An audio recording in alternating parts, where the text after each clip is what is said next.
And because the average INFJ had to give up being considered normal or fitting in years ago anyway, they are mostly okay with questioning those norms that keep other people normal. Hi there, I'm Anne-Katrin and I'm occasionally awake. I'm here to help you inspire your awakenings, heal yourself and reawaken your life. Welcome and welcome back to my channel. Today I'm going to talk about why the rarest MBTI personality type is made to experience the greatest awakenings. So what is the Myers-Briggs type indicator? If you're watching this video, you probably already know. But just in case you don't, here's a brief introduction to the system. The Myers-Briggs type indicator is a well-known personality type test and system that categorizes people into 16 different personality types. Each of the 16 types is defined by 4 letters in their unique combination of dominant cognitive functions. The cognitive functions or dominant traits that are distinguished are introverted, extroverted, intuitive, thinking, feeling, judging, sensing, and prospecting. And this test is said to be remarkably accurate. So now let's look at what characterizes the INFJ specifically. The INFJ is considered the rarest type of all the 16 different personality types. To most INFJs, that possibly doesn't come as a surprise, but more as a confirmation of their typical status as being somehow different, special snowflakes. Indeed, to an INFJ, discovering their personality type might come as just another knowledge awakening. INFJs are also known as advocates. They are idealistic visionaries who strive to give their lives deep meaning and purpose. They aspire to be of service and to make a difference in other people's lives. Although they might often appear reserved and guarded on the outside, there's a great fire of passion and purpose burning on the inside. When I took a deep dive into the INFJ personality, I realized that the potential to experience different types of awakenings seems to be almost ingrained in this type. Their personality structure is the perfect ground for awakenings to be prompted, experienced, acknowledged as such, and integrated. Now, if you've clicked on this video because you are an INFJ, this is for you to find yourself in the awakening experiences you've already had, recognize them as such, and learn how you are already perfectly equipped to experience more awakenings of different kinds in the future. In case you're not an INFJ, you might still find yourself in some of the personality traits and learn how they enable your personal awakenings. In case you're new to this channel and to the 4 types of awakenings, I'm gonna link a video here somewhere for you to check out to learn more about the awakenings. Let's start with reason number 1 why INFJs are made to experience awakenings. Being the observer in bird's eye view comes naturally to the INFJ. This trait benefits all the different types of awakenings. This is because it takes a certain level of introspection, insight, self-reflection and awareness in order to create the mental environment that allows for an awakening experience to occur in the first place.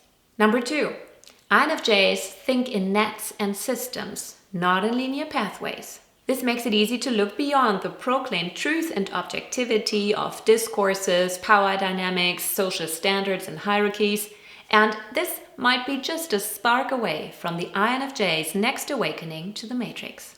Number 3, INFJs don't leave authorities and norms unquestioned. If you tend to stand in the margins of groups and norms and social standards rather than in their middle, you are more likely to critically try and test rather than blindly follow them. And because the average INFJ had to give up being considered normal or fitting in years ago anyway, they are mostly okay with questioning those norms that keep other people normal. And this is the perfect prerequisite for experiencing awakenings to the matrix and awakenings to the conscious self.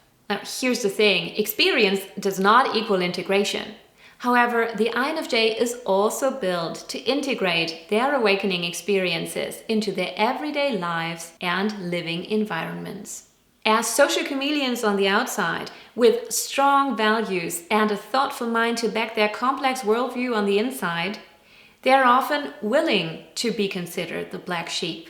Rather than blindly adhering to the rules set up by others, they are willing to pivot, to create the environment for themselves that enables rather than rejects their authentic self-expression. I'm so glad you're here right now. So if you enjoy this, please make sure to like and subscribe to become occasionally awake with me. Number 4. INFJs can rebuild their self. INFJs don't have a particularly rigid sense of self or identity.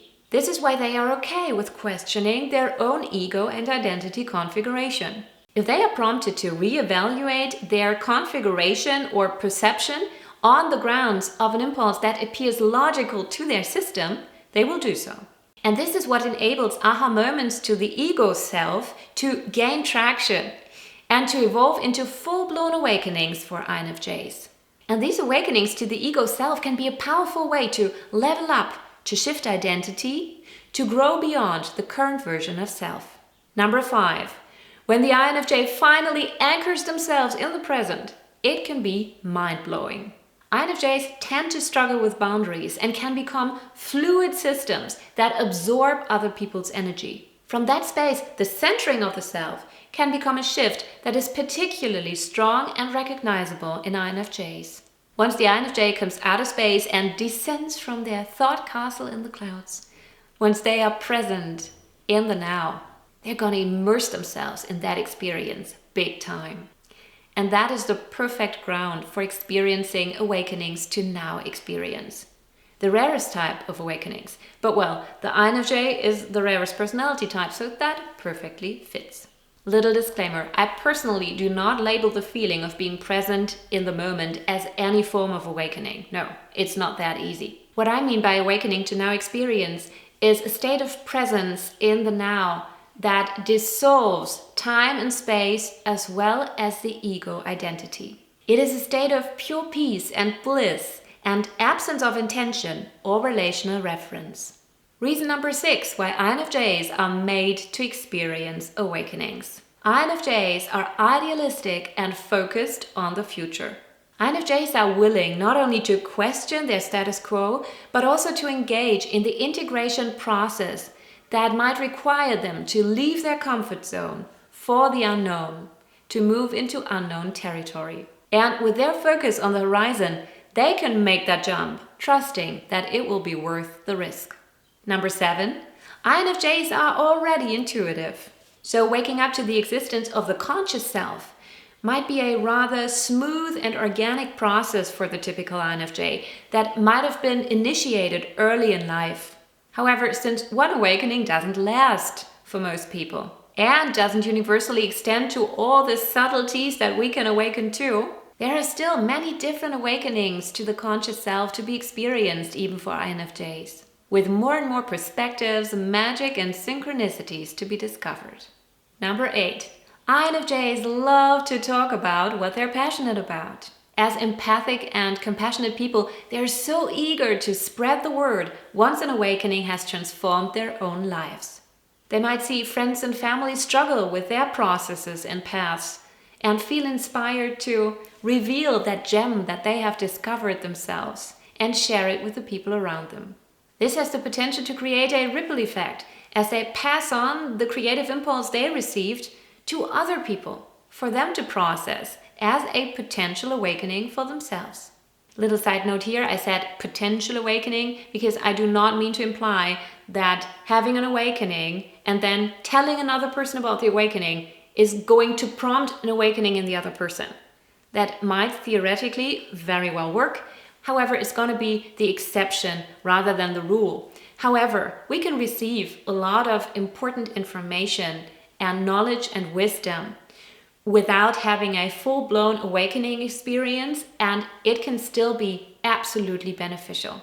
Number 9. INFJs are most likely already interested in philosophy, spirituality, and different wisdom traditions. With that background knowledge, an awakening is simply a logical occurrence. INFJs can appreciate awakenings for the gifts that they are, for their magic and supernatural dimension. But they're most likely not going to question them as weird, illogical, or even irrelevant. They're most likely going to notice the awakening in all its glory and specialness. These were the 9 reasons why INFJs are built to experience awakenings. This means that people of the INFJ personality type might be particularly receptive to the disruptive, creative impulses that initiate awakenings. They are also very likely to do the transformative and often uncomfortable work of integrating those awakenings into their lives and identity, at the cost of their old status quo, and to the benefit of their own integrity and spiritual growth. Got any occasional awakenings yet? Let me know in the comments below which INFJ traits have been key to your awakening journey. Thanks for watching. If you enjoyed this, please like and subscribe. And if you want more insights on the 4 types of awakenings and how to experience them in your life occasionally, visit me at occasionallyawake.com to inspire your awakenings. Bye.